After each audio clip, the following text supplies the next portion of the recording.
फिर मैंने देखा तो लखनऊ में आईएलटीएस क्लासेस थी। और वो लखनऊ जाना माना है, और प्लस आईएलटीएस क्लासेस बेस्ट है।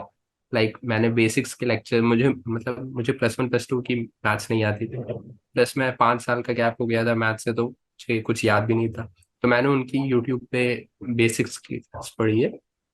तो मैंने उससे पढ़ा तो मुझे सारे कॉन्सेप्ट्स रिवाइज हुए। मुझे पता ही नहीं चला कि ये सब चैप्टर्स मैंने 9th 10th में होते भी हैं, मुझे ऐसा भी लगा कहीं कहीं। तो मैंने उससे पढ़ा तो मुझे एकदम पसंद आया।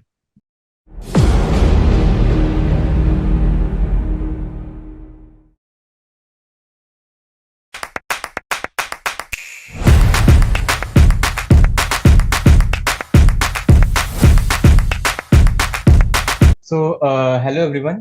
Today we have Sharad Ji Shukla with us. Currently, he is pursuing MCA from Delhi University, and he has scored 240 marks in CUET. Hi Sharad. Let's start with a small introduction of yours. Hello everyone, my name is Sharad Shukla, and I have done my bachelor's from Lovely Professional University, Jalandhar, Punjab, and I am doing MCA from Delhi University. I have secured 214 marks in CUT PG and 99.89 percentile in MA at CUT. That's all about me. Okay so Sharad, पहले तो जैसे कि अभी तुमने बताया कि तुमने बहुत अच्छा मार्क्स सीयूईटी में स्कोर किया था, और लाइक एमएससीटी में भी काफ़ी अच्छी तुम्हारी रैंक थी, 99 पॉइंट समथिंग परसेंटाइल जो तुमने बताया। Yeah. तो तुमने डीयू क्यों प्रेफर किया एज कम्पेयर टू एमएससीटी में? तुम्हें कौन कौन से कॉलेजेस मिल रहे थे, और उन कॉलेजेस के कंपेरेटिवली तुमने सीयूईटी के थ्रू जो तुम्हें डीयू मिल रहा था वो तुमने क्यों प्रेफर किया? सो बेसिकली मैं लखनऊ में प्रिपेयर किया आईएलटीएस क्लासेस से, और मेरा होम टाउन बस्ती है। और यूपी से मेरा यूपी में ही रहा हूँ। लेकिन महाराष्ट्र में मुझे जाने का थोड़ा सा भी एक इनर थॉट आता है, वो नहीं हुआ। तो मुझे तो अच्छा। मार्कशीट में जितने कॉलेजेस से सब मिल रहे थे। लेकिन हम्म। मैंने वहां जाने की सोची नहीं। Plus DU as a name पूरी इंडिया, ऑल इंडिया फेमस है। मोर देन एनआईटीज आईआईटीज, लोग डीयू को पुराने हम्म। लोग भी जानते हैं। और hmm. Plus placements and return of investment DU में और जेएनयू में बहुत ज्यादा है। आप 40,000 50,000 2 ईयर एमसीए कर डालते हैं, और आपका प्लेसमेंट्स अब 10 lakhs और 12 lakhs लगता है। So that is why that I have chosen Delhi University over marxists. But like MSCT में शायद से पुणे यूनिवर्सिटी भी ऑफर करते हैं, या वो भी एक काफी अच्छा ऑप्शन हो सकता है। हाँ, लेकिन वहां पे सीट मैट्रिक्स बहुत कम है। पुणे के लोग महाराष्ट्र के लोग उसमें ज्यादा है। तो एक जो अच्छा। डाइवर्सिटी मिलती है कोटा कॉलेज है, में। आई थिंक, हाँ, जैसा कि तुम बोलना चाह रहे बहुत हो। बहुत ज्यादा कोटा है। तो 90% 10%, या कहीं कहीं तो मैंने कॉलेज में देखा था कि शायद 5 to 6 सीट्स है। और जो टॉप यूनिवर्सिटी है उसमें, मैं अब मुझे नाम नहीं याद आ रहा, लेकिन उसमें 0 सीट्स थी फॉर आउटसाइड महाराष्ट्र स्टूडेंट्स। तो ऐसा ऐसा था, तो मुझे लगा कि यहाँ पर डाइवर्सिटी की थोड़ी कमी रहेगी। That's why I choose D. तो जैसा कि शरद तुमने बताया कि तुमने डीयू प्रेफर किया, तो अब हम थोड़ा डीयू के बारे में ही बात करते हैं सबसे पहले। तो डीयू में एडमिशन प्रोसेस क्या है, फीस क्या है, इसके बारे में थोड़ा बताना। हम एक सीयूटी पीजी एग्जाम देते हैं। उसमें हमारे एक मार्क्स सिक्योर होते हैं, और फिर हम लोग को अलग अलग अलग यूनिवर्सिटीज जो एलिजिबल जिसके लिए हैं हम, एलिजिबिलिटी क्राइटेरिया हमारा सीयूटी पीजी का जो वो आता है आपका इंफॉर्मेशन बुलेटिन, उसमें सब कुछ लिखा रहता है। फिर हम लोग दिल्ली यूनिवर्सिटी, जेएनयू, बीएचयू, इन सब के लिए अप्लाई करते हैं। और इन सब के लिए अलग अलग डेट्स, अपनी अपनी यूनिवर्सिटी अलग अलग डेट्स पे अपना ऑनलाइन रजिस्ट्रेशन पोर्टल खोलती हैं। तो उसके हिसाब से हमें रजिस्टर करना पड़ता है, अपने मार्क्स और बेसिक इन्फॉर्मेशन डालनी होती है। फिर आगे वो लोग प्रोसेस करते हैं, और डेट आती है कि इस दिन आपका रिजल्ट आएगा, first round, second round, third round का। उसमें वो लोग शो कर देते हैं कि आप, या तो वो पूरी रिजल्ट शीट निकालते हैं, और या तो आपका केवल ऐसा स्पेसिफिक आपका लिख देंगे कि आप क्वालिफाई हो कि नहीं।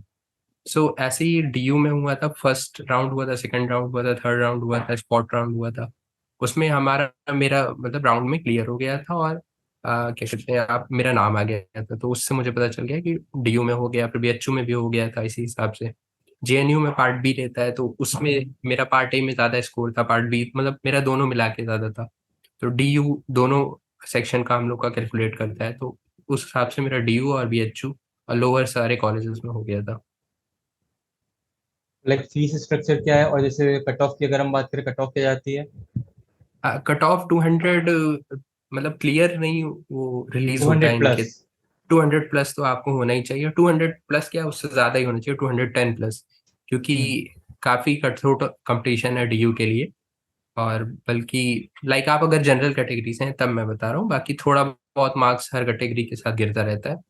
और फी स्ट्रक्चर यहाँ पे बहुत लाइक बेस्ट चीज डीयू और जेएनयू की यही है कि रिटर्न ऑफ इन्वेस्टमेंट, जहाँ 3 से 6 लाख कहीं और लग जाएगा आपका एमसीए करने में, वहाँ यहाँ पे अगर आपको लाइक डीयू से सिर्फ आप एकेडमिक्स में करें तो आपका 20 से 40 थाउजेंड में पूरा एमसीए कंप्लीट हो जाता है। जेएनयू में बहुत 20,000 में सस्ती है पूरा फीस, एमसीए? और डीयू में पूरा एमसीए। हाँ, सो लाइक डीयू में हमारा फीस अभी जो सबमिट हुआ था वो फर्स्ट सेमेस्टर का 12,000 हुआ था।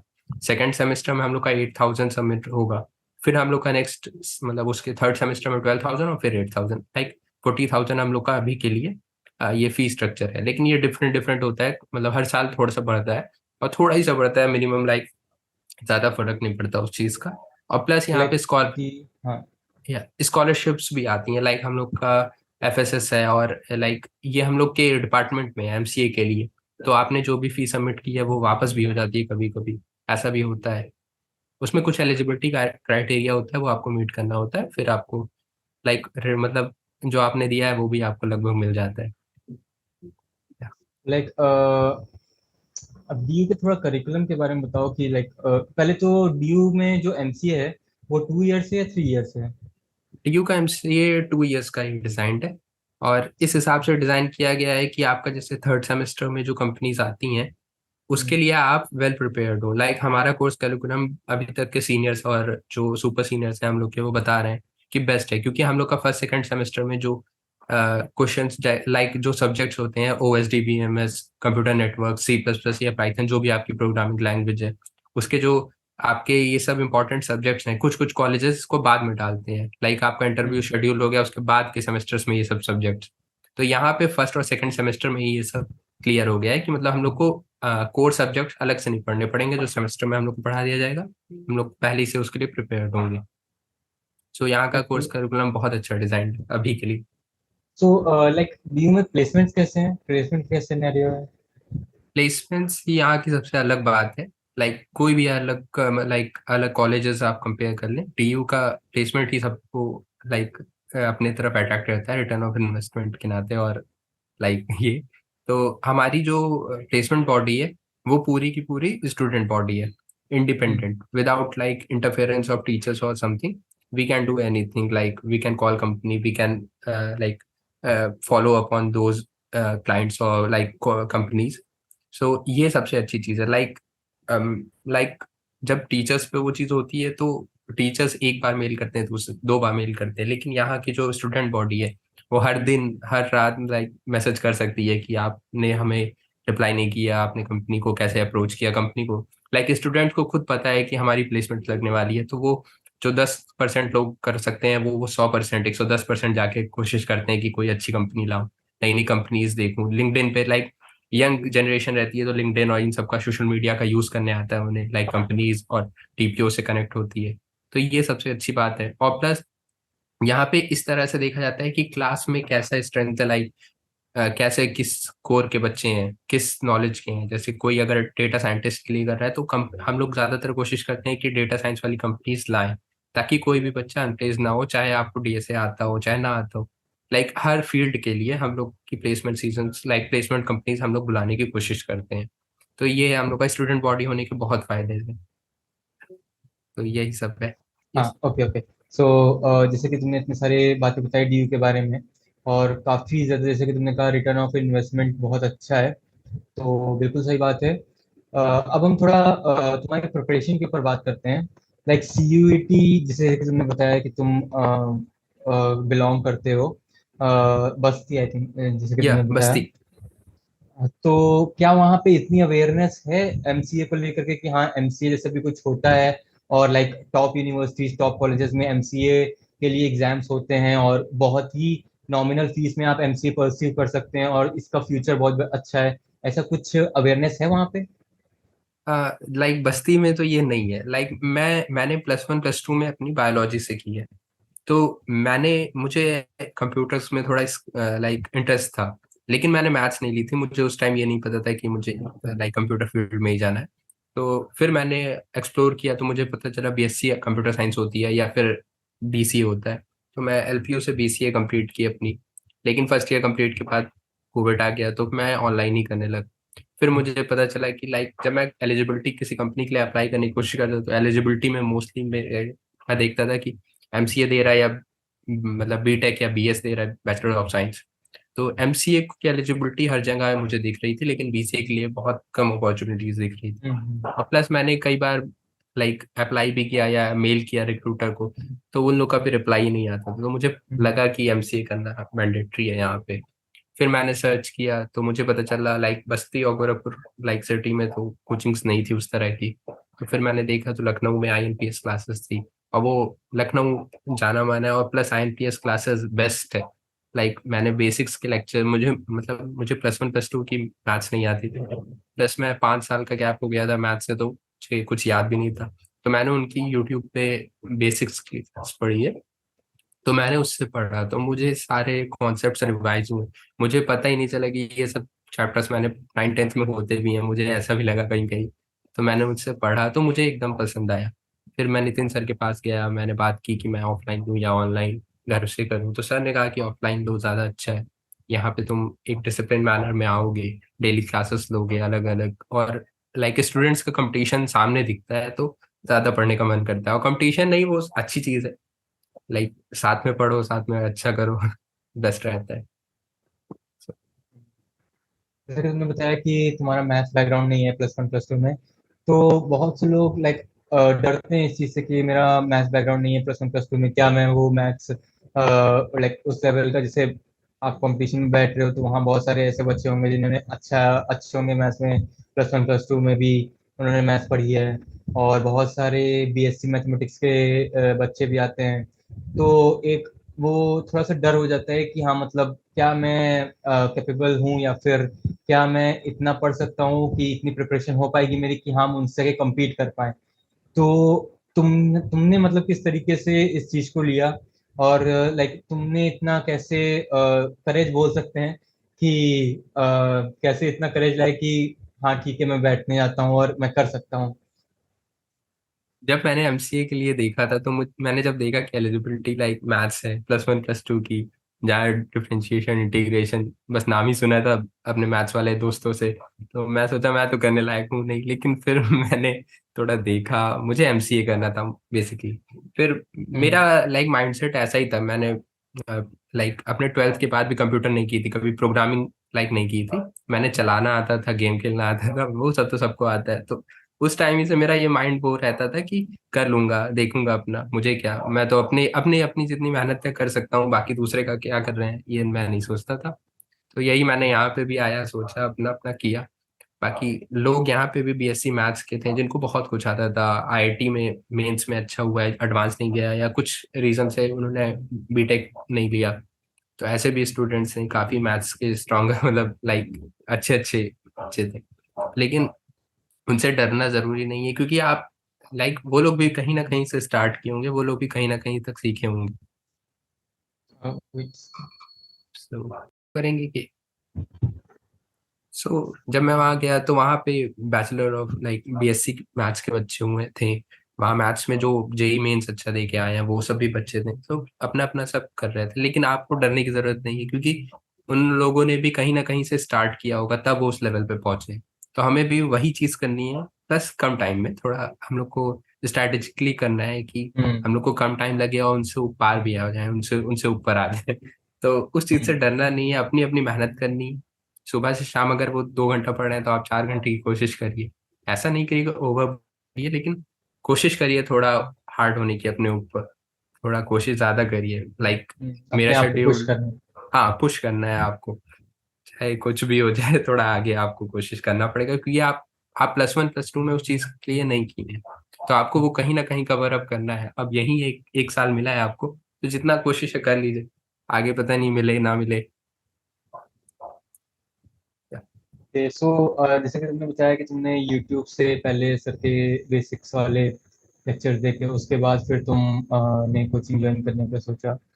तो लाइक टीचिंग पैटर्न में तुम्हें ऐसा क्या डिफरेंट लगा, या ऐसा क्या यूनिक लगा, या फिर मतलब ऐसा क्या चीज थी जो तुम्हें लगा कि हाँ मैं ये एग्जाम दे सकता हूँ, मैं कॉन्फिडेंट हूँ कि हाँ ये जो पढ़ा रहे हैं इससे मैं इनसे मैं सीख सकता हूँ और कंपटीशन अच्छा कर सकता हूँ। टीचिंग सो पैटर्न के बारे में बेसिकली मैं पूछ रहा हूँ। सो वहां पे जब मैंने बेसिक्स क्लास ऑनलाइन भी की, तो मैंने देखा कि हर एक बेसिक लाइक माइन्यूट जो टॉपिक भी हैं वो सभी सर ने लाइक अपने इंट्रोडक्शन वीडियोस में डाले हैं, ताकि बच्चे का एक भी टॉपिक ऐसा ना हो कि जो छूटा हुआ हो। और जब मैंने लाइक कोचिंग विजिट की और वहां पे क्लासेस करने लगा, तो सर हर बेसिक चीज कराते थे। एक लेक्चर होती थी हम लोग की, और फिर उसके बाद डीपीपी मिलती थी उस टॉपिक की। तो आप जो टॉपिक उस दिन सीख रहे हैं, तुरंत अगर आपको क्वेश्चन मिल जाता है ना, तो वो टॉपिक आपके दिमाग में बैठ जाता है। तो ये चीज हो जाती थी। और प्लस वो टॉपिक खत्म होने के बाद एक असाइनमेंट शीट मिलती थी, उसमें हर तरह के क्वेश्चन। और उसमें भी levels like exercise 1, exercise 2, exercise 3। Exercise 1 में एक गो थ्रू करने का सारे सारे टॉपिक्स आ जाते थे। एक्सरसाइज 2 में थोड़ा मीडियम लेवल का, और एक्सरसाइज 3 में हार्ड लेवल का। और फिर आपका पीवाईक्यू भी उसी में इंक्लूडेड रहता था, जेई मेंस के और निपसेट के। तो ये एक बेस्ट बुकलेट टाइप की थी। लाइक पहले हम डीपीपी करते थे, फिर एक्सरसाइज करते थे, क्लासेस में हर चीज करते थे। तो ये बेस्ट मेथड था ऐसा पढ़ाने का। मैंने कभी अपने मैंने प्लस लाइक 8, 9, 10, 11, 12 जो भी पढ़ा, मैंने कभी ऐसे इतना रिग्रेस पढ़ाई नहीं देखी कि लाइक आपके दिमाग में वो चीज़ बैठ जाए। ऐसा सर ने हम्म। डिजाइन किया हुआ है सब कुछ। और ऐसा नहीं है कि आपको 40 बुक लगाने की जरूरत है, अलग से 10 बुक, 1 बुक, 4 बुक लगाने की जरूरत है। दोस्त कुछ भी कह रहे हो, कोई ये लगा रहा हो, कोई वो लगा रहा हो, आपको, मुझे लगता है मेरे हिसाब से डीपीपी और जो असाइनमेंट मिला है वो काफी है। उसी को एक बार हुआ आपका कंप्लीट हो गया, तो 2 बार लगा दीजिए, 3 बार लगा लीजिए। और जो आपको लग रहा है कि ये फ्रीक्वेंटली आस्क क्वेश्चन है, अगर आपको ऐसा लग रहा है कि रटा मतलब लाइक हो सकता है, तो आपको याद रखना चाहिए। वो बार बार उसको सॉल्व करने से आपकी लाइक आपके लिए कोई आउटकम नहीं मिलेगा। आपको अगर हम्म। याद ही बार बार आ रहा है, दिख रहा है, आपको पता है ये क्वेश्चन का ये आंसर होना है, तो आप क्यों सॉल्व करोगे उसे टिक मारो और आगे बढ़ो। ये चीज बचती है यहाँ की। तो जैसे कि अभी तुमने बताया कि डीपीपी सॉल्व करना ज़्यादा मतलब फ्रूटफुल है एज कम्पेयर टू डिफरेंट तरीके की बुक्स लगाने पे। तो मेरा ये नेक्स्ट क्वेश्चन यही था कि स्टडी मटेरियल के बारे में तुम क्या बताना चाहोगे, कि मतलब जैसे कि तुमने बताया कि बहुत सारी बुक्स नहीं लगानी थी, बट क्या तुमने जो स्टडी मटेरियल कोचिंग में मिलता है उसके अलावा कोई और बुक या फिर ऐसा कुछ तुमने अलग अलग रिसोर्सेज यूज किए थे, या फिर सिर्फ और सिर्फ कोचिंग का स्टडी मटेरियल? और अगर सिर्फ और सिर्फ कोचिंग का स्टडी मटेरियल, तो उसका थोड़ा मुझे डिजाइनिंग बताना कि किस तरीके से वो जो मटेरियल है वो कंप्लीट है प्रिपरेशन के लिए। उतना ही करना कंप्लीट, जैसे कि अभी तुमने अपने जो बता रहे थे उसमें तुमने बताया कि हाँ जो डीपीपी मिलती है उनको कर लो, बस उतना सफिशियंट है। तो ऐसा क्यों है? तो इसके बारे में थोड़ा बताओ। तो सर की जो डीपीपीज और असाइनमेंट्स बुक है, वो लाइक कॉम्प्रिहेंसिव एक नॉलेज की सब कुछ हर तरह के क्वेश्चन के लिए वो है। लाइक हम लोग जेई मेंस के लेवल का क्वेश्चन, एडवांस के लेवल का क्वेश्चन जो हम लोग के लिए हो सकता है, प्लस हम लोग के निमसेट बेस्ड क्वेश्चन, कुछ नए तरीके के क्वेश्चन किसी बार बन रहे हैं, तो वो सब सर ने इंक्लूड किया अपने डीपीपी में। सर ब्रेनस्टॉर्म सर का काम है, वो अपना अच्छा काम करते हैं, बेस्ट करते हैं। हर तरह की बुक्स से हर तरह के क्वेश्चन लाइक वो खुद जनरेट करते हैं, खुद बनाते हैं क्वेश्चन कि आपका कितना माइंड एक्सप्लोर कर सकता है कोई टॉपिक। तो वो चीज़ आपको कहीं नहीं मिलेगी। आपको 3, 4 बुक करेंगे आप, एक R D Sharma, R S Agrawal ले लें, तो एक तरह के क्वेश्चन कई बार रिपीट होते हैं। आपके पास इतना समय नहीं है कि आप एक ही तरह क्वेश्चन 3, 4 बार करें। आपको टेस्ट देंगे, आप माइनर मेजर टेस्ट देंगे, लाइक संडेज और डेली टेस्ट, तो आपके वो टॉपिक बार बार क्वेश्चन की प्रैक्टिस होगी, एक ही टॉपिक की एक ही तरह क्वेश्चन की बार बार प्रैक्टिस होगी। लेकिन उसको डीपीपी और शीट्स में नहीं डालने की जरूरत है ना, तो सर उस हिसाब से डिजाइन करते हैं। सर की डिजाइनिंग बेस्ट है। लाइक उसमें कोई दो राय नहीं है कि आपको बुक क्यों करनी चाहिए। लाइक आप शीट्स और वो करेंगे, तो आपको दिख जाएगा कि आप कोई भी बुक इजिली सॉल्व कर पा रहे हैं। बेसिक्स हो, एडवांस हो, जेई मेंस का हो, आप हर बुक सॉल्व कर पाएंगे अगर आप डीपीपी को सॉल्व कर ले रहे हैं और आप रेगुलर टेस्ट दे रहे हैं। रेगुलर टेस्ट देना और प्लस अब सॉल्व करना, लाइक उसके एनालिसिस करना, तब आप बेस्ट हो जाएंगे। तो लाइक जैसे कि तुमने बताया कि तुमने ऑफलाइन आकर के मतलब बस्ती से हो तुम, लखनऊ में आकर के तुमने कोचिंग करी है, तो ये तुम्हारा अपियरिंग था या फिर ईयर गैप था? ये मेरा ईयर गैप था, लाइक मैंने थर्ड ईयर तक, क्योंकि मैंने कोशिश की थी जब मैं थर्ड ईयर में और सेकंड ईयर में था, तो मैंने ऑनलाइन कोशिश की थी कि मैं पढ़ लूँ +1 +2 का। लेकिन वही था, लाइक मैं पढ़ता था, क्वेश्चन लगाता तो क्वेश्चन नहीं लगते थे, पढ़ता तो था टॉपिक वाइज, मैं कुछ चीजें पढ़ा, लेकिन उसके क्वेश्चन नहीं लगते थे। लाइक क्वाड्रेटिक इक्वेशन बहुत आसान सबको लगती होगी, लेकिन मैंने उस टॉपिक को पूरा, लाइक ऑनलाइन जो सर्स हैं टीचर्स हैं, पूरा पढ़ा, और फिर क्वेश्चन लगाने की कोशिश की, तो मुझसे एक क्वेश्चन नहीं बना। लाइक मेरा लाइक इतना अच्छा नहीं है ये, मैथमेटिक्स था नहीं, तो मैं खुद से नहीं कर पा रहा था, मुझे ये दिख गया था। फिर मैंने ड्रॉप लिया और फिर सर के पास आया, सर से बात की। सर से बात करना बहुत अच्छा है कि सर सब कुछ एक्सप्लेन कर देंगे आपको, चाहे आप, लाइक आपको छोटे सी भी डाउट है तो उसको सर एकदम अच्छे से एक्सप्लेन करेंगे, क्यों ये होता है, क्या होता है, इसका सोल्यूशन क्या है, हर चीज। तो लाइक पहले नहीं कर पाते थे, प्रिपरेशन के बाद अब हो रहे हैं। हाँ, अब हो रहे हैं, अब तो लाइक हम लोग सीपी में कंप्यूटर प्रोग्रामिंग या डीएसए करते वक्त हाँ। कुछ टॉपिक्स यूज होते हैं, तो आराम से उसमें हमको दिक्कत नहीं होती, या जो भी बच्चा एमसीए एंट्रेंस के थ्रू आए उसको मैथमेटिक्स के लिए तो इश्यू नहीं होता, ये बेस्ट है।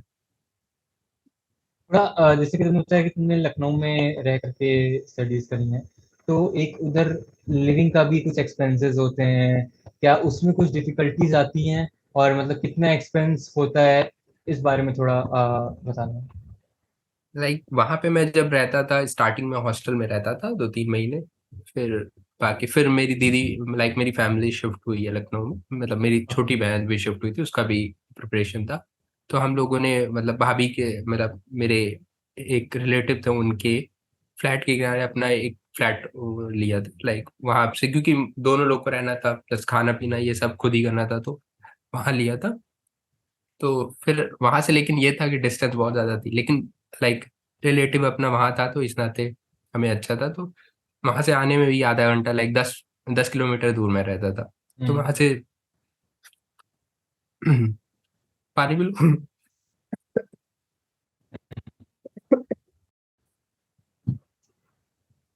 सो बेसिकली जब मैं आया था यहाँ लखनऊ में, तो मैंने 2-3 महीने कोचिंग के जस्ट बगल में ही, थोड़ा सा जहाँ पे स्टूडेंट्स रहते हैं वहीं पे मैंने एक लिया था।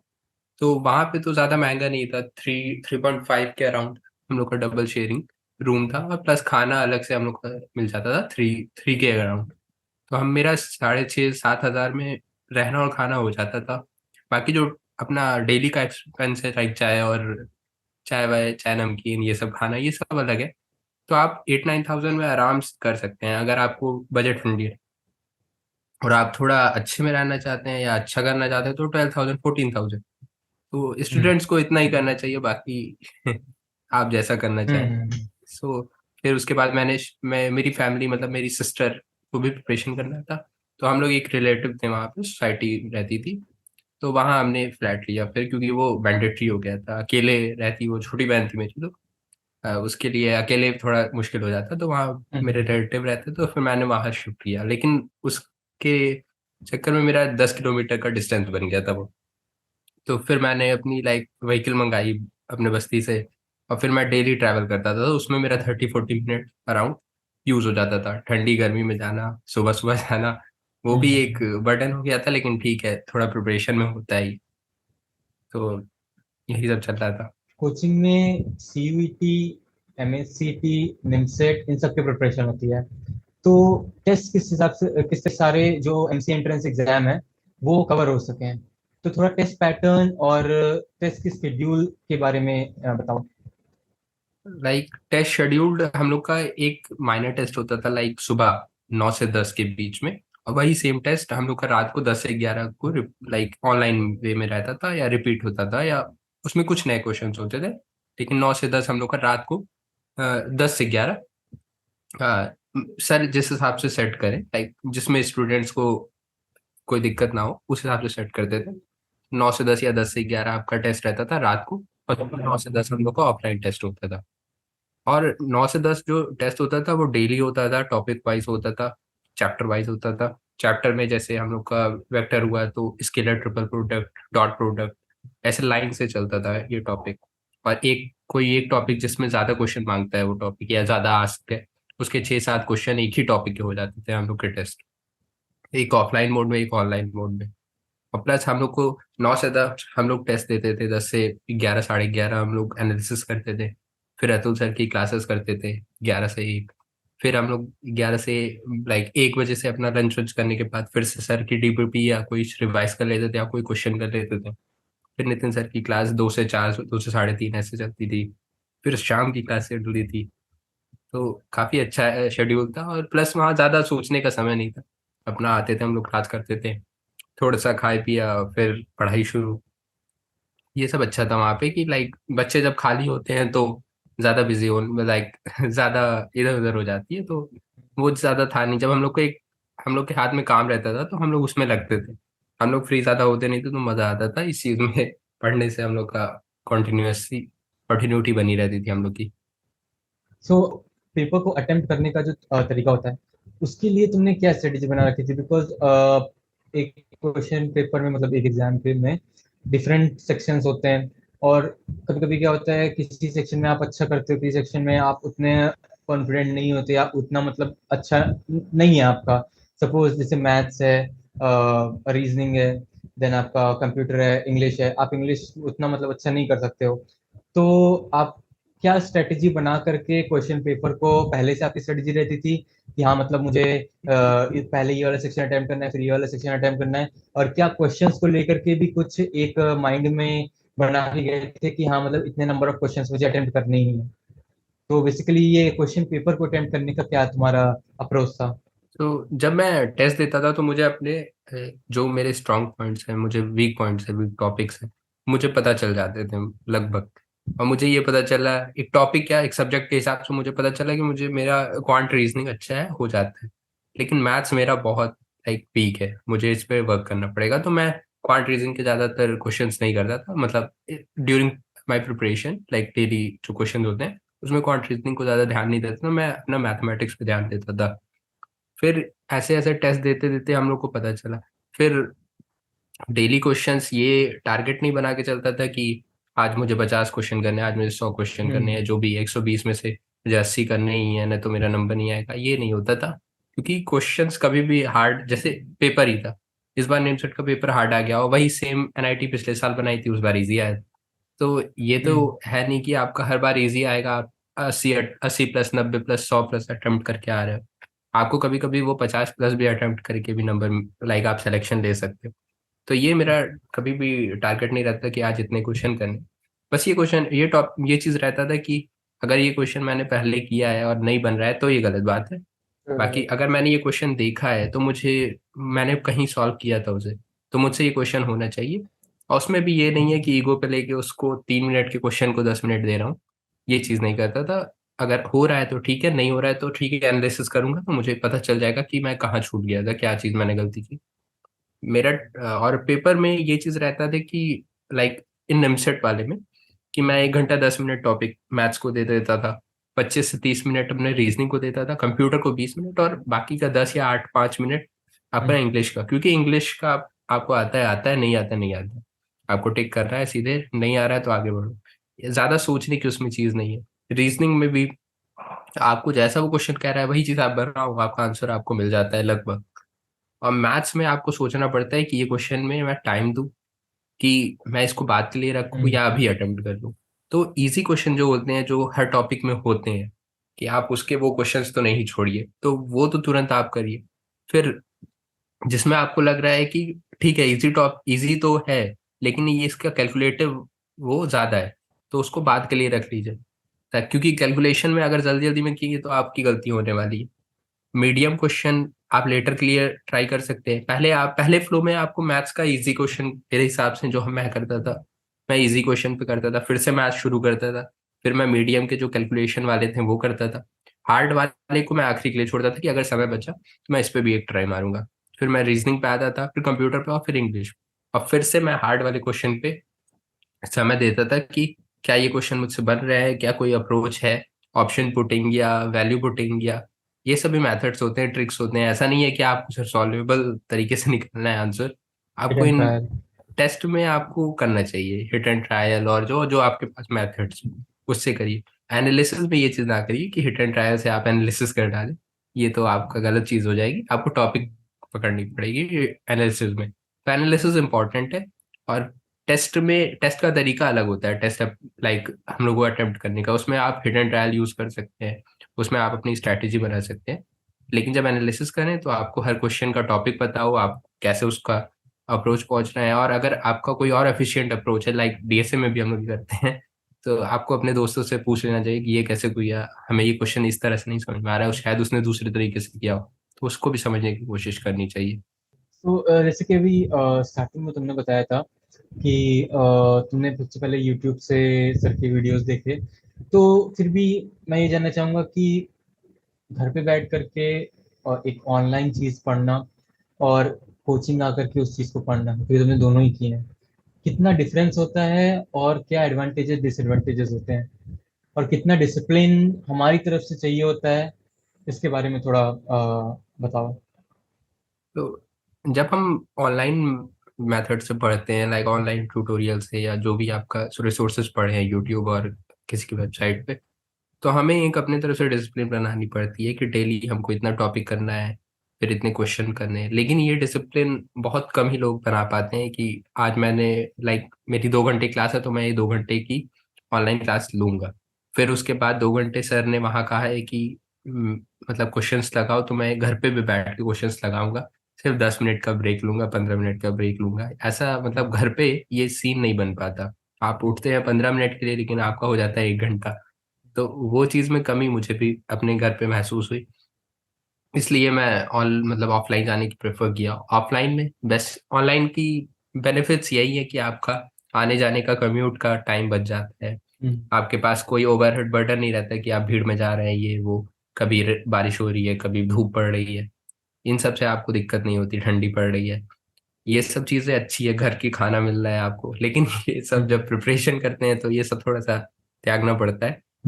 लेकिन इस चीज़ का बेनिफिट मिलता है आपको क्लासेस में, जो आप घर पे शायद 3 घंटे 4 घंटे पढ़ के एक्सट्रैक्ट करते हैं, वो कोचिंग में आप 1.5 से 2 घंटे में एक्सट्रैक्ट कर लेते हैं। आप इतना क्वेश्चन कर लेते हैं, क्वेश्चन क्या है, और क्वेश्चन जब करते हैं तो आपके क्वेश्चन मन में बैठ जाते हैं। इस तरह से कोचिंग में मुझे जो महसूस होता था। तो कोचिंग में आना अलग चीज़ है, थोड़ा सा टाइम इधर उधर होता है आने जाने में, लेकिन वो कोई बात नहीं, वो चलता है, क्योंकि आप पूरा 12 घंटे जो यूटिलाइज कर रहे हैं वो चौदह वो पंद्रह आप घर घंटे पे के नहीं कर बराबर कर सकते। ले रहे हैं। हाँ, वो हम्म। घर पे नहीं कभी हो सकता, और 12 घंटे घर पे कोई बैठ ही नहीं पाएगा। ये तो हम्म। मतलब मैं नहीं बैठ पाऊंगा, बाकी दूसरों का मैं नहीं जानता। तो ये चीज़ बेस्ट होती है ऑफलाइन आने की। सो थैंक्स अ लॉट शरद। अब क्या तुम अपकमिंग जो एक्सपीरियंस हैं उनके लिए कुछ एक मैसेज अगर देना चाहो। कमिंग एस्पिरेंट, बस लाइक हम अपने बायोलॉजी स्टूडेंट वालों को एक चीज़ ये बोलना हम्म। चाहेंगे, क्योंकि उनको बहुत डर लगता है। मेरे जो हम्म। दोस्त हम्म। हैं जो सोच रहे थे प्रिपरेशन करने का और जो नहीं किए, हम्म। उन लोगों ने भी बस इसी डर के नाते नहीं किया कि हम बायो से हैं, हम क्या प्रिपेयर कर पाएंगे, हमको लाइक एमसीए करना है किसी प्राइवेट यूनिवर्सिटी से कर लेंगे। लेकिन प्राइवेट हम्म। यूनिवर्सिटी का लाइक प्लेसमेंट्स भी अच्छे नहीं है, पढ़ाई भी उस तरह से नहीं है। बस आपका एक जो बड़े टैग होते हैं एनआईटी के, डीयू के, जेएनयू के, ये आपको वहां से नहीं मिलते। और इससे बहुत इफेक्ट पड़ता है, आप जब आगे ग्रोथ भी करते हैं अपने करियर में तो भी इफेक्ट पड़ता है कि आप एक डीयू के एलुमनाई है, आप एक एनआईटी के एलुमनाई हो, आईआईटी के एलुमनाई हो। तो लोग इस चीज से डर जाते हैं कि सिर्फ मैं लाइक बायो से हूँ तो मुझे डर लग गया, मैं नहीं प्रिपेयर कर पाऊंगा, वहाँ बीएससी के बच्चे आएंगे, वहाँ लाइक जेई मेंस वाले बच्चे आएंगे जो अच्छा किए हुए हैं। तो ये चीज नहीं करना है, आपको अपनी मेहनत करनी है, डेली कुछ ना कुछ छोटा छोटा माइलस्टोन आपको सेट करना है, और उसको आपको अप्रोच करना है कि ये टारगेट मेरा आज कंप्लीट हो जाए। तो इसी तरह से हम लोग डेली डेली छोटा छोटा करेंगे तो वो एक साथ 1 साल में बहुत बड़ी चीज हो जाएगी। आपको हर एक टॉपिक आता होगा, हर एक तरह का क्वेश्चन आता होगा, आप टेस्ट में अच्छा स्कोर कर रहे होंगे, ये सब होगा। लेकिन आपको टाइम देना पड़ेगा, आप ऐसे एक बार में सब कुछ नहीं होता। टाइम पे बिलीव रखिए और अपना काम करते रहिए, बस। Okay, so thanks a lot, Sharat. Best of luck for your future. Thank you भैया। And everyone, I would like to say that coming from a non-math background, he secured a seat in MCA in a prestigious college like DU. So if he can, then you can also. So don't bother about this that I am not, I am a non-math student, or I am weak in a student.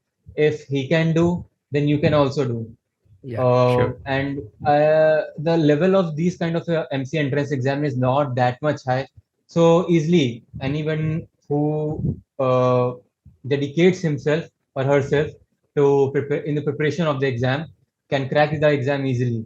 So try once, or at least try to start the preparation. And you can also talk to Nitin sir regarding the preparation, as he did, as Sharad told you everything. So again, thanks a lot, Sharad. I think many students after watching this video will at least get some courage to start preparation, and they can also dream to secure a seat for MCA in different colleges. So thanks a lot, and Thank thank you you. everyone. Thank you. Thank you.